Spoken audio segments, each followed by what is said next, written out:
Let's say you have a smartphone such as this and you want to hook it up to some high quality IEMs such as these AME Customs, which I just got in for review. Maybe even you want to hook up some high quality headphones such as these Campfire Audio Cascades. However, your smartphone's headphone output may not be that great. It may not sound so good with high quality IEMs, and it may not have enough power to use with full-sized headphones, even if it does have a good quality headphone output such as some LG models do. So in that case, what do you do? Well, for that, FiiO has made the Q5S, which is the latest version of their flagship portable DAC and amp. Now this, if I use the word flagship, you imagine the prices in the thousands of dollars, but FiiO are known for their high quality products which are relatively inexpensive. So at around the $350 mark, it's about the price of a pair of fashionable headphones. And it's about the size of this iPhone 5, although about twice as thick. I would compare it to my iPhone 10, but I'm using that to shoot this review. And so for that, you get much longer battery life, and you can hook it up using wireless Bluetooth, or you can hook it up wired using its USB input, or if you have other kinds of devices, you can also hook it up using a coax digital input, either optical or regular coax digital. Also, compared to the original version of the Q5, it has high quality Bluetooth audio available, either AAC from something like an iDevice, or APTX, APTxHD, and Sony's LDAC high quality hookups, which is an improvement over the original version of the Q5. For output, you can either have the line out if you want to use it for something like hooking up to a stereo system or another amplifier, but also they have these modules attached at the bottom which have a high quality headphone amplifier, the latest of which, the AM3E, also has balanced output in two forms, the latest using the 4.4mm Pentacon connector. So if you have balanced headphones, you can use those as well. The module can also be changed with other modules that say have lower power output for longer battery life, or there's also a THX module with ultra low distortion for an even higher quality sound output. Now, if you already have Bluetooth headphones, you don't need something such as this, as they already have digital conversion and amplification built in. This is specifically if you have wired devices that you want to hook up either wired or wirelessly from, say, a smartphone or a computer. Now, people will be wondering, first of all, how does it compare to the original Q5? And I'll be going over that in detail. The other thing, I'll also be comparing competing devices.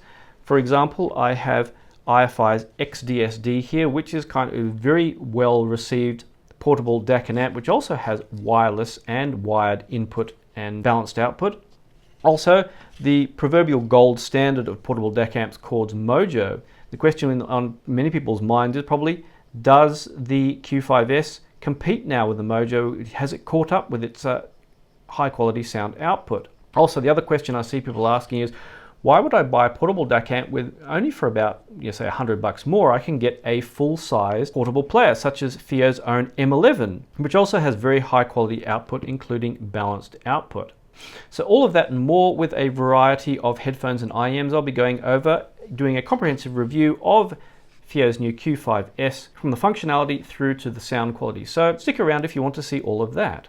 The Q5S has two modes. There's a wired mode and a wireless mode. So to start with, to turn it on, you turn it on via the volume control. And the old Q5 had a soft power control, which you just pressed and held to switch on. The difference actually between these two is, even though this is a physical switch which goes click, actually it is actually only a soft power control. That is, it doesn't actually shut off the power inside the unit. I found this out by accident because it was stopped playing music at one point and locked up. And when I switched it off to try and start it again, the lights were still showing. But for that, if that does happen, there's a tiny reset hole on the back, on the side, which you can just put a paperclip or something in and press it, and it will restart the unit internally. But it makes for a change from the original Q5, which had this soft power. Of course, gone on the side is the DSD indicator. That's now indicated by the color of the light that shines through between the amp module and the main unit.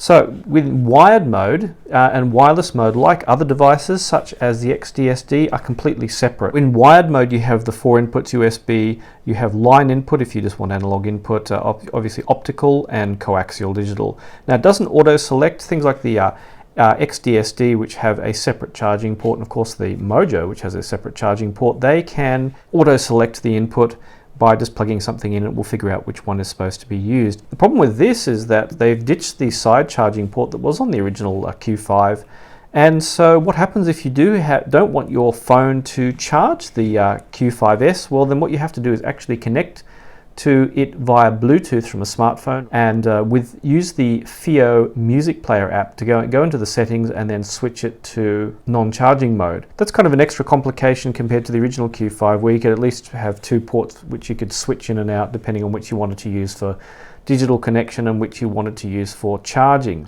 Setting up Bluetooth on the Q5S is very straightforward. You just press and hold the pairing button for 5 seconds. The bottom light flashes blue and red as it does on many other devices, and then you just pair it up as you would anything else. Now, I've already paired this with an M11, so I only have to press and hold this button for about 2 seconds, and you'll see the blue light flashes briefly, and then it will pair up, very easily to something like this M11. Now, one of the cool things that this does come with is called APTX low latency. Now, basically that is Bluetooth. If you used Bluetooth headphones to watch TV, you'll often find there's a sufficient delay that watching, sound, the voice is out of sync, kind of things like explosions and sounds are out of sync by, it's about 1/4 of a second delay. Now, the low latency, which you can see there's a low latency mode on this Avantry Oasis, allows the connection to have only about 1/10 of a second delay instead, and that's much more watchable than the regular Bluetooth, about 1/4 second delayed latency. So that's a handy feature that was requested, I believe, by people on HeadFi to FiiO, who very kindly and very sensibly implemented it. In terms of sound, the Q5S is a very competent portable DAC and amp, or competent even in a kind of desktop setting as far as it may go. It drives everything from IEMs to full-sized headphones fine. Of course, if you really want to blast your ears out at hearing damaging levels using insensitive headphones, it's not going to work. But I don't listen that loud, and with everything I kind of plugged into it, it was good enough that it could be used in a desktop situation. I even used some very expensive headphones, things like the Meze Empyreans and Focal Utopias, which cost 10 times or more the price of the Q5S, and they did a very capable job with them. I did the good old hiss test with the Andromedas, and while there is a little bit of hiss when no music is playing, low and high gain seem to make no difference in this. I get the feeling that the low and high gain mode is switched in somewhere but not in the amplification circuit, because the amount of hiss didn't change at all. I used it mostly for testing using the kind of M11 in coax output mode directly into the coax input mode in this, although I used Bluetooth from my iPhone and Bluetooth from this and other devices to kind of have a listen to the different options that were available. It has a kind of clear, clean, very clear measurement, kind of flat, neutral, uncolored, typical tone that you get with FiiO devices, just like the M11, just like the original Q5, that kind of presentation. Now that's fine unless you like to compare, and that's where things got a little bit interesting. So for example, there's the Q5 itself, the original. Now in comparing that, people wondering, does the Q5S sound better? Well, there's 2 aspects to that. There's the DAC portion, and then there's the amp portion, and that's changed because this amp module has been upgraded from the AM3A to the AM3E. So if we just look at the DAC portion, I tried comparing those. I connected up some resolving amps, such as we have head amps Pico Power, and we have the old ALO Continental V5, which I think is not available anymore actually. Both of these amps are very resolving amps, so I can plug in headphones or plug in very good IEMs, and I can hear very clearly if there's kind of a difference. And in that, I felt that the Q5S is a bit of an upgrade from the Q5. Not a dramatic upgrade, but enough that it's noticeable, but not in a huge way. I think where the biggest upgrade came was very clearly with the amp modules. The AM3E is just simply a much better amp module than the AM3A. And of course, here we're only talking stock modules. The only downside to this is much the same as we've had with the AM3A, much the same as we've had with the M11.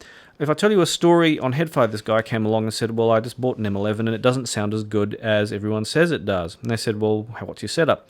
And he was plugging the headphones into the single-ended output port.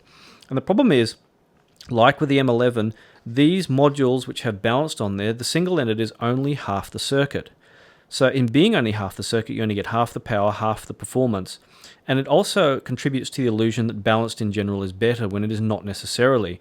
What I wish FiiO would do is if they make an upgraded AM5 module with this kind of power output, because a lot of people, like when you buy a FiiO product, you buy something that is a really good bargain. I mean, their products have been outstanding value. But let's say you've got your outstanding value Q5S or M11, and then so you plug in your regular headphones, and just pulling the first pair off that are floating around here are these AME custom IEMs, and what do they come with? 3.5mm.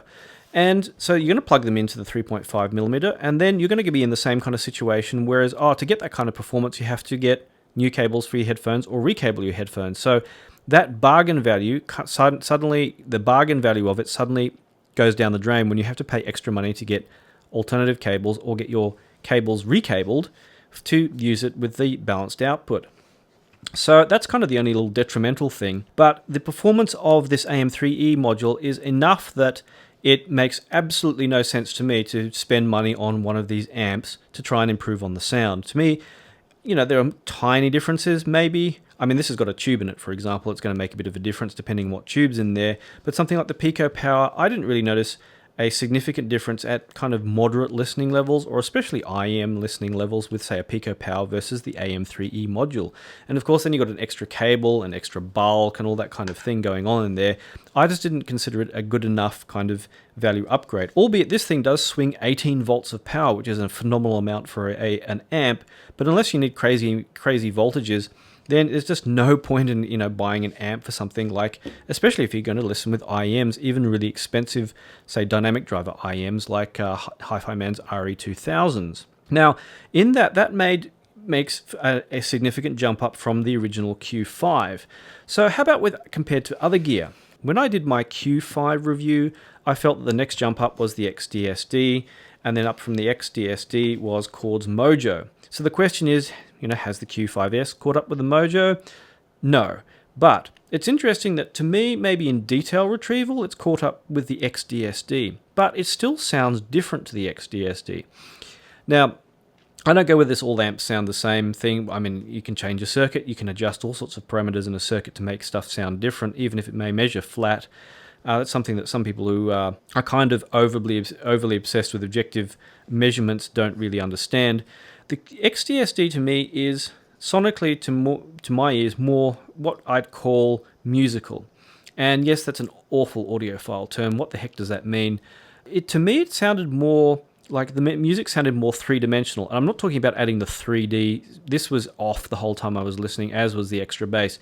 It sounded to me more like the music was coming out to you, had more depth. It was more alive than coming out of, say, the Q5S. And again, this is kind of absolutely dead flat measurement kind of tuning, and this is kind of, measures poorly but sounds better kind of tuning. So if there is some coloration in here, it was coloration that made it kind of more enjoyable to listen with. And again, if I hadn't compared, I'd still be very happy listening with the Q5S. There's no problem there. Comparisons are these evil things that, once you hear one thing, you kind of look for it in other stuff. It's kind of like with tube amps. Once you hear a really nice tube amp like Wu Audio's WA8, then going back to something kind of flat sounding like, say, the Q5S or an X7 doesn't sound so entertaining. So again, that's kind of where it is. But with feature-wise, the FiiO is still better in many respects than the xDSD. If you want to use balanced out of this, you have to use the kind of what's more popular in China, the Hi-Fi Man style 3.5mm 4-connector pin out with this, which is very quite, I suppose, rare outside China, and especially since Hi-Fi Man have started switching to the 4.4mm as they should. The other thing is this now has LDAC connection and APTxHD. Although IFI shunned APTxHD, you also have your more connection options. You have more flexibility in inputs in some respects, and you have a different feature set. And you don't have this. You can see this is fingerprint magnet as well. So for me, some people who go for sound, or maybe even some people who like the 3D thing might go for this. This has a bass booster, of course. This has a small, gentle bass boost, which kind of ups the bass slightly. I'll talk about a bit later. So it's kind of 6 of one, half and a dozen of the other. But I did think the detail retrieval had caught up with the Q5S. With the Mojo, no. Honestly, it's just, I don't think, I'd be surprised if anything really does catch up. I mean, the computing power and the technology inside here is just something that's a different degree altogether. For sounding, for music, especially acoustic instruments, sounding natural and real and detailed, nothing to me, at least in this kind of price range, beats the Mojo. And probably more so, as I just heard this has been discounted, maybe because they're going to produce a new one soon, I'm not sure. But an interesting thing is the M11, and you probably, this is probably its biggest competition is really the M11, because for $100 more you get a full portable player. And does it sound anywhere close? I still feel the M11 sounds better. I compared it with both IEMs and full-size headphones, level matched to a 1 kHz tone, and I still feel that the M11 has a more, it feels more relaxed and open and detailed than the Q5S. Now, some people have gone out and bought the AM3D module, and there was one person on Headfire who bought an M11 and then bought the Q5S because they wanted to use the THX-based AM3D module, and they probably spent close to $1,000 on all that. And I think that's crazy, because I think that the Q5S has less detail, and the AM3D module, a better amp, is not going to make a DAC sound better than it's capable of being. You're going to hit the wall that you're going to hit is inside the DAC module in here. So I reckon if you're going to spend $1,000 or that kind of money on a portable setup, you may as well just buy a Mojo and a Poly, and that, $1,200, or it's actually probably less now, and that will give you completely lossless transmission over wireless. So again, where this really shines is if you buy just this by itself, because the amp modules are like half the price of the Q5S. Once you start spending any money at all on trying to improve this, you're getting into the territory of stuff that's sounding better already and has more features. So that's why I'm not going to go into plugging and unplugging amp modules and all that kind of thing, because then you're stepping into kind of the wrong territory for where this really shines. And where this really shines is if you want one thing and you, I guess, already have balanced headphones, or it's not expensive to switch to balanced. Although with IEMs, you probably don't need that unless you, again, have some weird IEMs that particularly need a lot of power. Speaking of the wireless, you're probably wondering, well, does the LDAC make an improvement? And in my test, not with this, but with other gear, going to a Chord Hugo 2, LDAC and APTxHD, potentially with high-res music specifically, can make an improvement. But down at the $350 mark, no. It's nice, and I anticipated that they would make this improvement, but with the APTxHD and LDAC, it's not going to make any difference at this level. And I think that I understand now, say, why IFI rejected it in the xDSD. You're only going to get as good sound as the actual electronics are capable of producing. It doesn't matter how good the wireless is, or how good the amp module is, or how good anything else is. You're limited by what's in the center here. So once again, FiiO has shown that they can make a good value, feature-packed device which can do a good all-round job with headphones and IEMs of almost all kinds. Probably the only negative to this is, in that being a bargain, as I already stated, you do need headphones ideally, or IEMs ideally, that use the balanced outputs for getting the most value out of it. The other thing is, its main competitors, as I already said, are things like the M11 from their own company.